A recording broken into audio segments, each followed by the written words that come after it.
வாழ்க்கைனா இன்பமாக தான் இருக்கும்னு சொல்ல முடியாது. இன்பமும் இருக்கும், துன்பமும் இருக்கும்னு சொன்னார்.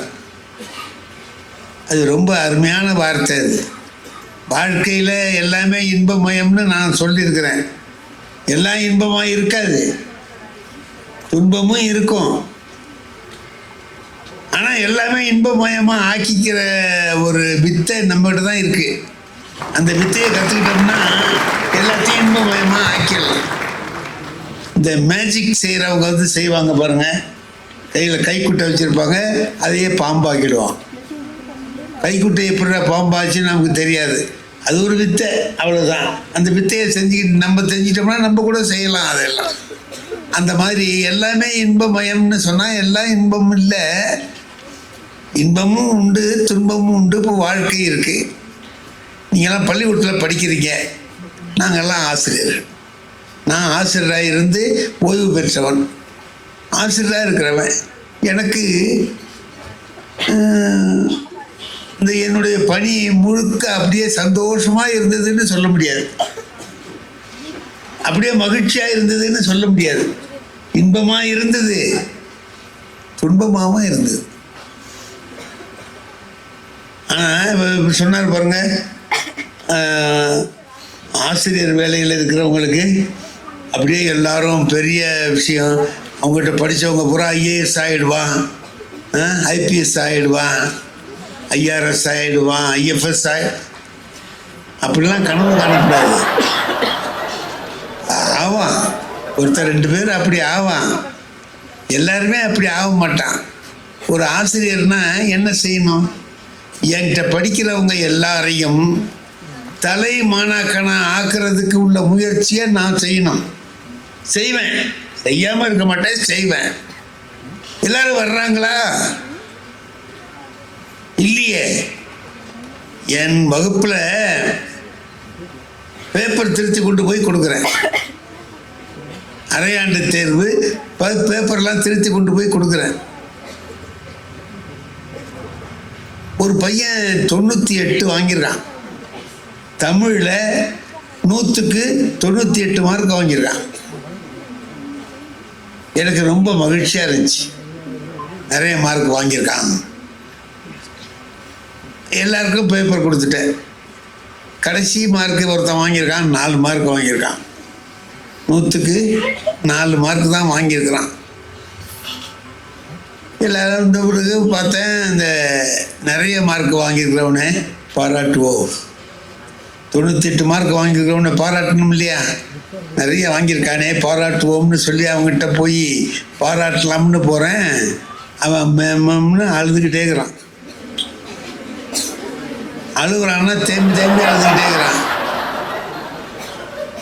ஏய், நீ தாண்டா கிளாஸ்லேயே ஃபஸ்ட்டு, உன்னை நான் பாராட்டலாம்னு வர்றேன், நீ ஏன்டா அழுதுகிட்டு இருக்கிற? எங்கள் அப்பா பள்ளிக்கூடத்துக்கு வரும்போதே சொல்லி அனுப்புனார் சார். என்னடா சொன்னார்? எல்லாத்துலேயும் 100க்கு 100 வாங்கினா வீட்டுக்கு வா, இல்லை எங்கேயாவது ஓடிவிடு. நீ வந்த நான் அடித்த உடனே வேலையை முடிச்சிருவேன். எல்லாத்துலேயும் 100க்கு 100ஓட வீட்டுக்கு வா நீ சாயந்தரம் அப்படின்னு சொல்லி அனுப்புனார் சார். கணக்கில் 100க்கு 100 வாங்கிட்டேன் சார். முதல் பீரியடு கணக்கு பேப்பர் வந்துச்சு, 100க்கு 100 வாங்கிட்டேன். அடுத்த பீரியடு இங்கிலீஷ் பேப்பர் வந்துச்சு சார், அதுலேயும் 100க்கு 100 வாங்கிட்டேன் சார். இப்போ 3வது பீரியடு நீங்கள் வந்து கொடுக்குறீங்க, 2 குறைஞ்சி போச்சு சார். எங்கள் அப்பா கொண்டுடுவார் சார்.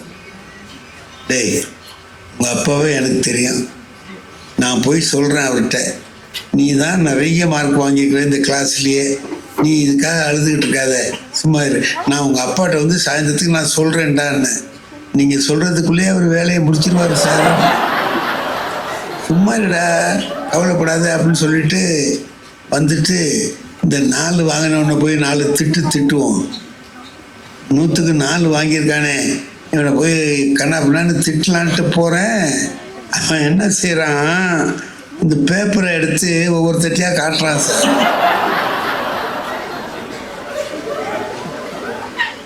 நீங்கள் சிரிக்கிறீங்க பாருங்க, இதை விட நல்லா சிரிக்கிறான், இதை விட நல்லா விழுந்தபோது சிரிக்கிறான். மார்க் எத்தனை? 4. அடுத்தவன்கிட்ட காட்டுறான், நான் உள்ளவன்கிட்ட காட்டுறான். பின்னால் ஒருத்தன் எட்ட காட்டுங்கிறான். ஒரு பத்மஸ்ரீ பட்டம் வாங்கினா எப்படி எல்லாத்தையும் காட்டுவான், அதை மாதிரி காட்டுறான் சார். இந்த 4 மார்க்கு பேப்பரை ஒவ்வொருத்தட்டியாக காட்டுறான். எனக்கா ஆத்திரம், சிரிப்புன்னா அவனுக்கு தாங்க முடியாத சிரிப்பு, ஒழுங்கு சிரிப்பு. இல்லை, அறிவு இருக்கா? நீ 4 மார்க் தான் வாங்கியிருக்கிற, வெக்கப்பட்டு தலை குனிஞ்சு உட்காந்துருக்க வேண்டாம்? சந்தோஷமா இருக்கிற, அவன்கிட்ட இவட்டெல்லாம் காட்டிட்டு கும்மாளம் போடுற, வெக்கமா இல்லை உனக்கு? அறிவில்லை உனக்கு? அம்மா அதுக்கு இல்லை சார் 4 வாங்கி. ஏன் சார் நீங்க? அதுக்கு இல்லை சார். அதுக்கும் சிரிக்கிறான், எல்லாத்தையும் சிரிக்கிறான். இதுக்கு நான் சிரிக்கிறேன் அப்படின்னா ஒன்றும் இல்லை சார், இதுக்கு எப்படி 4 மார்க்கு வந்ததுன்னு நினைச்சு நான் ஆச்சரியப்பட்டு இருக்கேன்.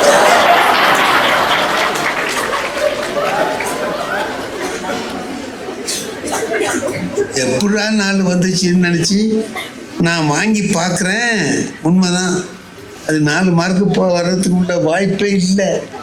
சும்மா அங்கங்கே ரைட்டு மாதிரி இருந்தது, ஒரு 1/4 மார்க்கு 1/2 மார்க்கு போட்டோமா, அதில் ஒரு 4 வந்துட்டு அவனுக்கு அது தாங்கலை. இது வரைக்கும் வாங்கினதுலேயே ஃபர்ஸ்ட் மார்க் தான் சார்.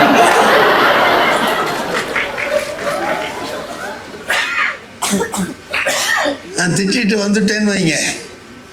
இப்போ நான் நினச்சி பார்க்குறேன், அவர் சொன்னார் எல்லாரும் நம்மகிட்ட படித்தவங்க பூராவும் ஐஏஎஸ் ஆயிருக்கான், ஆனது நான் தான் காரணம் அப்படின்னு நீங்கள் சொன்னீங்கன்னா 4 மார்க் வாங்கினதுக்கு யார் காரணம்? 98 ஆக்குனது நான் தான். இல்லையாம்மா? 98 வாங்கினதுக்கு நான் தான் காரணம்னு நான் நினச்சி மகிழ்ச்சி அடைஞ்சேன்னா 4 வாங்கினதுக்கு யார் காரணம்? அதுவும் நான் தானே. என்கிட்ட தானே அவனும் படித்தான், நான் அவனுக்கும் தானே சேர்த்து பாடம் நடத்தினேன். அப்புறம் எப்படி அவனுக்கு 4 வந்தது, அவனுக்கு எப்படி 98 வந்துச்சு? இப்போ என் கையில் இருக்கா மார்க் வாங்குறது, அவங்க கையில் இருக்கா? அவங்க கையில் இருக்கு. மாணவர்களாகிய உங்கள் கையில தான் இருக்கு மார்க் வாங்குறது.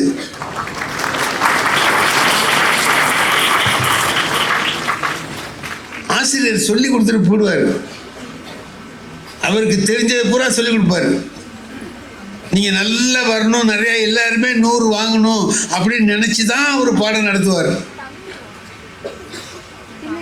வாங்கிடுறீங்களா நீங்க? இல்லை. அதுக்கு தான் நான் ஒன்று சொன்னேன், அது வந்து இந்த இதுலலாம் இருக்கு, யூடியூப்லலாம் வந்துருக்கு. நான் சொல்லுவேன், என்கிட்ட படித்தவர் டிஐஜியாக இருந்தார். டிஐஜி அவர் பேர் முருகன்னு பேர். அவர் என்கிட்ட படித்தவர். ஒவ்வொரு தடவையும் அவர் எப்போது ஃபோனில் பேசுவார், கொள்ளுவார். அதெல்லாம் பார்க்கறதுக்கு எனக்கு மகிழ்ச்சியாக இருக்கும். திருவாரூர்லேயே படித்து வந்தவர் ஒருத்தர் ஐஏஎஸ் ஆனார். அவர் ராஜராஜன், அவர் என்கிட்ட படித்த மாணவர் தான். அவர் உங்களால் தான் சார் வந்தேன்னு சொல்லுவார். அவரும் அந்த போலீஸ் ஆஃபீஸரும் நான் உங்களால் தான் சார் வந்தேன்பார். கேட்குறதுக்கு பாதாம் அல்வா சாப்பிட்ட மாதிரி இருக்கும், ஒரே சந்தோஷமாக இருக்கும். இப்பட்ட படித்தவங்கெல்லாம் இப்படிலாம் ஆயிட்டான். போனவன் ஒரு டீ கடைக்கு டீ குடிக்க போனேன். அங்கே ஒரு டீ கிளாஸ் கழுவிக்கிட்டு இருக்கிறான். நான் பார்த்தா அவனை எங்கேயோ பார்த்த மாதிரி இருந்துச்சு. நான் பார்த்த மாதிரி இருக்க, நான் அவனை கவனித்தேன். அவனும் கழுவுறதை நிறுத்திவிட்டு என்ன கவனிச்சான்.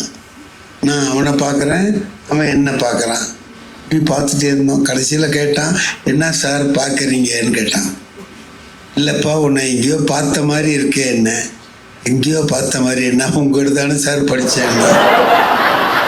என்கிட்ட படிச்சுட்டு ஏன்டா இந்த வேலைக்கு வந்திருக்கேன்? என்ன அது என் சொந்த திறமையில் தேடிக்கிட்ட வேலை. என்ன அப்படின்னா என்ன அர்த்தம் தெரியுமா? உங்கள்கிட்ட படித்ததோடு இருந்திருந்தா இந்த வேலைக்கு நான் லாயக்கு இல்லாமல் போயிருப்பேன். என்கிட்ட ஒரு திறமை இருந்ததுனால இந்த வேலைக்கு வந்தேன்னு சொல்கிறேன். இப்போ இவனை நினச்சி நான் வருத்தப்படுறதா, அவங்கள நினைச்சு பெருமைப்படுறத பாருங்க. அவங்களெல்லாம் பார்க்குற போது ஒரு பெரிய ஆஃபீஸர் டெல்லியில் தமிழ் சங்கத்தில் பேச போயிருக்கேன். நான் இந்த மாதிரி இன்னும் 2 பேர் எல்லாம் உட்காந்து மேடையில் உட்காந்துருக்குறோம். எதுக்கு அவங்க மாரி உட்காந்துருக்காங்க எல்லாரும். இப்போ ஒருத்தர் வர்றார், யாரோ ஒருத்தர் வர்றார். அத்தனை பேரும் எழுந்துச்சு நிற்கிறாங்க. அவரை கண்ட உடனே அத்தனை பேரும் எழுந்துச்சு நிற்கிறாங்க. எல்லாரும் நிற்கிற போது நான் மட்டும் உட்காந்துருக்க முடியுமா? நானும் எழுந்துச்சு நின்றுட்டேன். கிடுக்கிடுன்னு அவர் மேடையில் ஏறி இங்கேருந்து வந்தார். வந்தவர் என்ன பண்ணார், டக்குன்னு என் காலை தொட்டு கும்பிடுறார். யார் வந்தவர்? எனக்கு பயமாக போச்சு. என்னடா இது, அவரை எல்லாரும் மரியாதை பண்ணுறாங்க, அவர் எனக்கு மரியாதை பண்ணுறாரு என்னான்னு. யார் நீங்கள், என்ன சார் இருந்தது காலை தொட்டு கும்பிட்றீங்களே அப்படின்னு. ஏன் சார், நான் உங்கள்கிட்ட தானே சார் படித்தேன்னாரு. என்கிட்ட படிச்சிங்களா? எப்போ படிச்சிங்க? எனக்கு மாங்குடி சார், ராமமூர்த்தின்னு பேர். இங்கே நான் வந்து இந்த சென்ட்ரல் கவர்மெண்ட்டில் செக்ரட்டரியாக இருக்கேங்கிறார். செக்ரட்டரியாக இருக்கேங்க. அவர் பெரிய மனுஷங்கிறதுனால எல்லாரும் மரியாதை செலுத்துகிறாங்க. அவர் வந்து என்கிட்ட சொல்கிறார், இப்போ எனக்கு என் மனசு எப்படி இருக்கும்? நான் ஒரு செக்ரட்டரியை நான் உருவாக்கிட்டேன். நான் ஒன்றும் உருவாக்கலை, அவர் தான் உருவாகிட்டார். அவரே உருவானது தான். ஆகையினால என்னுடைய வாழ்க்கையில் நினச்சி பார்த்தோம்னா கூட எப்படி இருக்குன்னு கேட்டிங்கன்னா, பெரிய சாதனை செஞ்சது மாதிரியும் இருக்குது, ஒன்றுமே செய்யாதது மாதிரியும் இருக்குது. 2 பேர் பெரிய பெரிய பதவியில் இருக்கிறவங்கள பார்க்குற போது மனசு பரவாயில்ல, நான் வாத்தியார் வேலைக்கு வந்து நல்ல காரியம் செஞ்சுருக்கிறேன், நல்ல சாதனைகள்லாம் நான் செஞ்சுருக்கிறேன் அப்படின்னு நினைக்கிறதும் தோணுது. இந்த கிளாஸ் கழுவுறவனை பார்த்தா, இதை விட திருவாரூர் பஸ் ஸ்டாண்டில் ஒருத்தன் ஒரு மூளை சரியில்லாமல் ஒரு பையன் லூஸ் மாதிரி நின்றுக்கிட்டு இப்படி அலைஞ்சிக்கிட்டே இருந்தான். நான் போகிறேன், என்னை காமிச்சு சொல்கிறான், இவர் தான் எங்கள் வாத்தியார், இவர் தான் எங்கள் வாத்தியார், இவர் தான் நான் படித்தேன். எனக்கு அவன் தெரியும், அவன் என்கிட்ட படித்தவன் தான். அவன் என்னமோ அப்படி ஆயிட்டான், என்னால் இல்லை, அவனாவே அப்படி ஆயிட்டான். அது அவன் ஆனதுக்கு நான் காரணம் கிடையாது, அவன் என்னமோ ஆயிட்டான். எங்கள் வாத்தியார் தான், எங்கள் வாத்தியார் தான். நான் அப்படியே மெதுவாக வந்து அவன் கண்ணில் படாமல் போயிடுவோன்ட்டு கிட்ட வந்துட்டான். சார் எப்படி அப்படின்னா, வாடாப்பா என்ன விஷயம் அப்படின்னு. உங்கள்கிட்ட தான் படித்தேன் அப்படின்னா. அது ஏன் சும்மா சும்மா சொல்கிறேன்? நல்ல விஷயத்த சும்மா சும்மா சொல்லலாம், இது சங்கடமான விஷயத்தை எதுக்குடா சொல்கிறேன் அப்படின்னு. ஒரு டீ குடிக்கணும், காஃபி கொடுத்துரு, காசு கொடுத்துட்டு போங்க. பையில் பார்த்தா 20 ரூபா இருந்துச்சு. சரி 20 ரூபா நோட்டு அவன்கிட்ட கொடுத்துட்டு திரும்பி இங்கே தான் வருவேன். அப்போவும் மறுபடியும் இவர் தான் எங்கள் வாத்தியார்னு சொல்லாத, அதுக்கும் சேர்த்து பணம் கொடுத்துட்டேன், இதோட இருந்துக்கிறா அப்படின்னு சொன்னேன். அவனுக்கு லஞ்சம் கொடுத்து நான் வாத்தியார்னு சொல்லாதடாங்கிறேன். வாத்தியார்னு சொல்லாதேங்கிறதுக்கு அவனுக்கு 10 ரூபா கொடுக்குறேன். இப்போ வாழ்க்கை எப்படி இருக்குது? இன்பமாக இருக்குதா இல்லை துன்பமாக இருக்குதா? இன்பமும் இருக்குது, துன்பமும் இருக்குது. இப்போ நம்ம என்ன வாழ்க்கையே இருக்குல்ல, இப்போ நம்ம குடும்பம் நடக்குதுங்க, குடும்பத்தில் இருக்குது, கணவன் மனைவி வாழ்க்கை இருக்குது, எல்லாரும் சந்தோஷமாகவும் இருக்காங்க. சில பேர் கஷ்டப்படுறாங்க, சில பேர் துன்பப்படுறாங்க, சில பேர் சந்தோஷமாகவும் இருக்காங்க. ஒருத்தரே இன்னைக்கு சந்தோஷமாக இருக்கிறாரு, நாளைக்கு கஷ்டப்படுறாரு. தொடர்ந்து நீ இன்பமாக இருக்கணும்னு சொல்ல முடியல, தொடர்ந்து துன்பமாக இருக்கணும்னு சொல்ல முடியல, ஒன்றுமே முடியல. வாழ்க்கை என்பது 2 கலந்ததாக தான் இருக்கு. கணவன் மனைவி 2 பேர், அப்பா அம்மா 2 பேர் வீட்டில் இருக்கிறாங்க. வீட்டில் இருக்கிறாங்கன்னா அவங்க எப்படி இருக்கிறாங்க? சந்தோஷமாவா இருக்கிறாங்க? அறிஞர் அண்ணா அவர்கள் ஒரு முறை ஒரு திருமணத்தில் பேசுகிற போது ஒரு நிகழ்ச்சி சொன்னார். நான் அந்த கூட்டத்தில் இருந்தேன். ஒரு திருமணத்தில் மணமக்களை வாழ்த்துற போது அவர் சொல்கிறார், எப்படி இருக்கணும் குடும்பம்னு சொல்கிறார். அந்த கணவன் என்ன பண்ணுறான், சாயந்தரம் அலுவலகம் முடிஞ்சு வர்றான், வீட்டுக்கு வர்றான், மனைவிகிட்ட சொல்கிறான், நாளைக்கு ஆஃபீஸ் லீவு. சரிங்க, சரி நம்ம என்ன செய்யலாம், என்ன செய்வோம், வர்றியா போய் கல்லணை போய் சுற்றி பார்த்துட்டு வருவோம். சரி வாங்க போவோமே, போயிட்டு வருவோமே. ஏதாவது செஞ்சு எடுத்துட்டு வாயேன். என்ன செய்கிற? புளிச்சோறு செய்யட்டுங்களா? செய்ய, அதான் நீ நல்லா செய்வீங்க, செஞ்சு எடுத்துட்டு வா. மறுநாள் போகிறாங்க, கல்லணையெல்லாம் போய் சுற்றி பார்க்குறாங்க. கணவனும் மனைவியும் மகிழ்ச்சியாக சுற்றி பார்த்துட்டு வர்றாங்க. மத்தியானம் ஆயிட்டு உட்காந்து சாப்பிட போகிறாங்க. வா சாப்பிடுவோன்னாரு. சாப்பிட்றாங்க.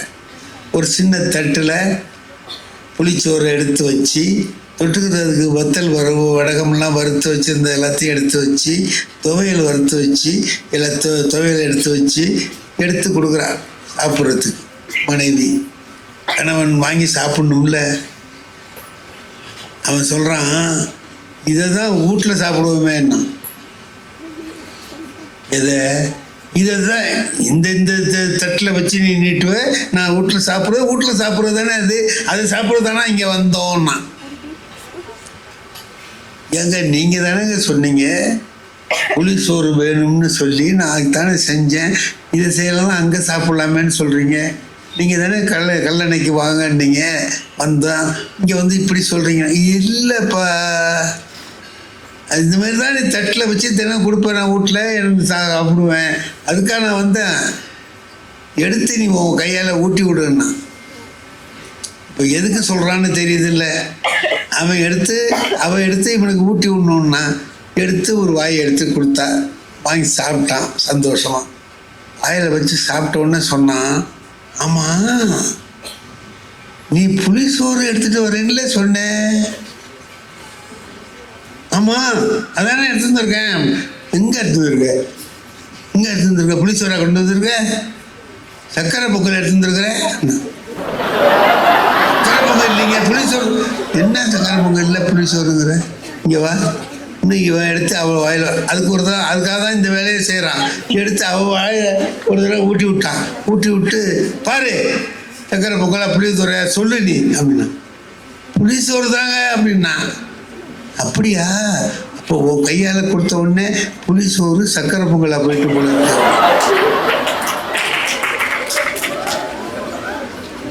குடும்பம் அப்படி இருக்கணும். குடும்பம் அப்படி இருக்கணும்.